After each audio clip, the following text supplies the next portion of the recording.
আমি দেবাশিস ঘোষ, সাধারণ শিক্ষা ক্যাডার, ইংরেজি থেকে।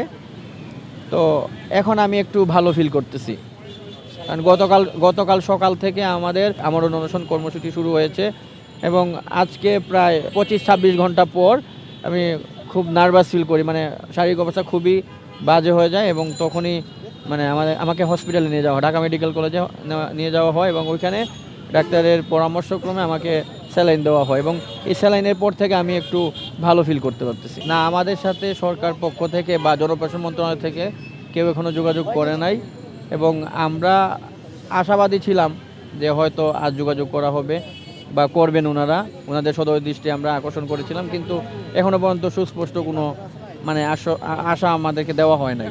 আমরা আসলে প্রতিশ্রুতি চাচ্ছি না এখন, আমাদের দাবি হচ্ছে গেজেট। আমরা গেজেট না পাওয়া পর্যন্ত এখান থেকে উঠবো না, আমার দাবি এটাই হচ্ছে ফাইনাল। এর কারণ হচ্ছে যে আমাদের জয়েনিংয়ের একদিন আগে আমাদের প্রথম গেজেট বাতিল করে দ্বিতীয় গেজেট দেয় এবং সেই গেজেটে আমাদের নাম নাই। এই জন্য আমরা যখন জনপ্রশাসন মন্ত্রণালয়ে আসলাম, জিজ্ঞেস করলাম, তখন ওনারা বলছেন যে দুইটা এজেন্সির মাধ্যমে ভেরিফিকেশন হয়েছিল, এটা হচ্ছে এনএসআই এবং ডিজিএফআই। এদের বিরূপ মন্তব্যের কারণে আমাদেরকে গেজেট থেকে বাদ দেওয়া হয়েছে এবং এরপরে আমাদেরকে পুনর্বিবেচনার জন্য আবেদন করার জন্য ওরা যখন সুযোগ দিয়েছে তখন আমরা আবেদন করেছি, কিন্তু 4 মাস অতিবাহিত হওয়ার পরও আমরা আমাদের গেজেটটা পাইনি।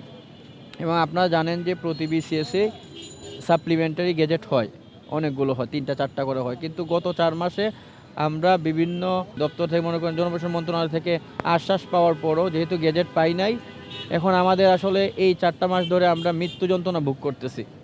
তো আমাদের কাছে মনে হয়েছে যে এই 4 মাস ধরে বা আরও 1 মাস, আরও 2 মাস এভাবে মৃত্যু যন্ত্রণা সহ্য করার চেয়ে আমরা আমরণ অনশনে নামি, আমাদের হয় মৃত্যু হবে নয়তো গেজেট হবে। এবং আমাদের সরকারের কাছে এইটাই আমাদের দাবি হচ্ছে দুইটা, একটা হচ্ছে যে আমাদের গেজেটটা অতি দ্রুত যেন প্রকাশ করা হয় এবং একটা ভেরিফিকেশন নীতিমালা প্রণয়ন করা হয়, যাতে ভবিষ্যৎ প্রজন্মে চাকরি প্রার্থীরা যারা আছে তারা যেন আমাদের মতো ভেরিফিকেশনজনিত কারণে বাদ হয়ে এই রাস্তায় নামতে না হয় এবং ভেরিফিকেশনজনিত যদি কারণে বাদ হয় তাদের জন্য সুস্পষ্ট কারণ উল্লেখ থাকে কী কারণে তাদেরকে বাদ দেওয়া হলো, কারণ আমাদেরকে কোনো সুস্পষ্ট কারণ দেয় নাই সরকার থেকে যে আমাদেরকে এই কারণে বাধ্য হয়েছে। এই হচ্ছে আমাদের দুইটা দাবি এবং আমরা এই দাবি আদায় না হওয়া পর্যন্ত আমরা এখান থেকে উঠব না। আমরা রাজুর পাদদেশেই দরকার বলে আমৃত্যু আমরা এখানে অনশন করব। বর্তমান সরকার প্রথম গেজেট দেয় 15 অক্টোবর 2024 সালে, ওইখানে আমরা গেজেটেড ছিলাম। তো তারপর হচ্ছে যে অজানা কারণে আবার ভেরিফিকেশন হলো, ভেরিফিকেশন এটা আমাদের জানা ছিল না, ভেরিফিকেশন হয়েছে, হওয়ার পরে আমাদের তখন জয়েনিং ডেট ছিল 17 নভেম্বর। তো এর মধ্যে হয়েছে কি, হুট করে আমাদের জয়েনিং ডেট পিছিয়ে জানুয়ারির 1 তারিখ করা হয়েছে, 2025 সালের জানুয়ারির 1 তারিখ। তো আমরা অপেক্ষা করতেছি জয়েন করব, আমাদের পোস্টিং দিবে, আমি শিক্ষা ক্যাডারে আছি। তো হুট করে 30 ডিসেম্বর দ্বিতীয় গেজেট প্রকাশ করা হলো, যা আসলে নজিরবিহীন। বাংলাদেশের ইতিহাসে একটা গেজেটের পর দ্বিতীয় গেজেট প্রকাশ করার মতো ইতিহাস নেই। তো যখন 30 ডিসেম্বর গেজেট প্রকাশ হলো দ্বিতীয়টি, তখন সেখানে আমি আমার নাম না দেখে হতাশ হইলাম, কারণ 15 অক্টোবরে যে আমার নাম ছিল, এই 2-2.5 মাসে আমি কি এমন কাজ করলাম যার কারণে আমার গেজেট থেকে নাম তুলে দেওয়া হলো। সো এরপরে 1 জানুয়ারির পরিবর্তে তখন জানুয়ারি 15 তারিখে যোগদান ডেট দেওয়া হলো এবং আমরা 2163 জনের মধ্যে 1896 জনকে যোগদান করানো হয়েছে এবং 15 জানুয়ারি থেকে তারা এখন কর্মরত, তারা কাজ করতেছে, কিন্তু আমরা রাস্তায়। আমরা আসলে সমাজের চোখে কালপ্রিট হয়ে গিয়েছি, কারণ আমরা জানি আমাদের কোনো দোষ নেই, অর্থাৎ দোষ বলতে কি যে রাষ্ট্রদ্রোহী কোনো অভিযোগ নেই, আমাদের ফৌজদারি কোনো অপরাধ নেই।